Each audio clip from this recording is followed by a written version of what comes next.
Penuntun Saat Teduh Gereja Kristen Jakarta, Jumat 19 Agustus 2022 dengan tema Cukupkanlah dirimu.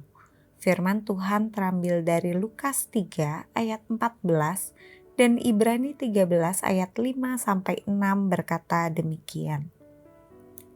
Dan prajurit-prajurit bertanya juga kepadanya, "Dan kami, apakah yang harus kami perbuat?" Jawab Yohanes kepada mereka, "Jangan merampas dan jangan memeras, dan cukupkanlah dirimu dengan gajimu. Janganlah kamu menjadi hamba uang, dan cukupkanlah dirimu dengan apa yang ada padamu. Karena Allah telah berfirman, Aku sekali-kali tidak akan membiarkan engkau, dan aku sekali-kali tidak akan meninggalkan engkau." Sebab itu, dengan yakin kita dapat berkata, "Tuhan adalah penolongku, aku tidak akan takut. Apakah yang dapat dilakukan manusia terhadap aku?"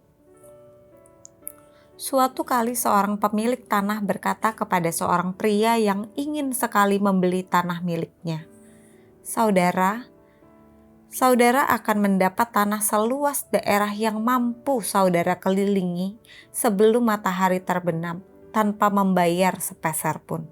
Jika saudara berhasil mengelilingi 40 hektar, saudara mendapat 40 hektar. Jika saudara mampu mengelilingi 50 hektar, saudara mendapatkan 50 hektar." Tanpa buang waktu, pria ini segera berlari sekuat tenaga. Ia terus berlari dari pagi hingga petang.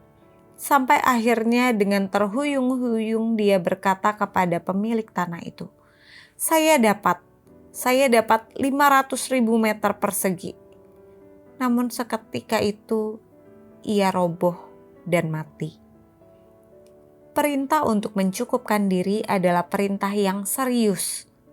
Alkitab memberitahu kita bahwa akar segala kejahatan adalah kecintaan manusia terhadap materi.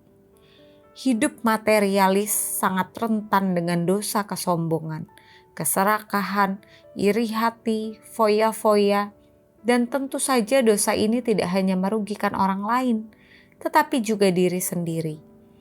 Dalam Lukas 3 ayat 14, Yohanes Pembaptis mengingatkan kepada pendengarnya untuk mencukupkan diri dengan gaji yang diterimanya. Jangan memeras, apalagi merampas milik orang lain. Demikian pula Rasul Paulus memperingatkan supaya kita jangan menjadi hamba uang, tetapi cukupkanlah dirimu dengan apa yang ada padamu.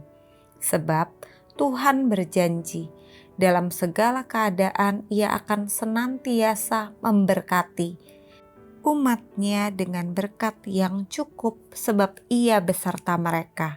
Tidak ada kesulitan apapun yang tidak dapat Tuhan selesaikan bagi kita.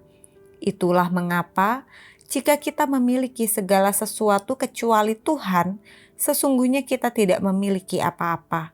Namun jika kita dapat menikmati kehadiran Tuhan, sekalipun hanya memiliki sedikit harta benda, kita cukup.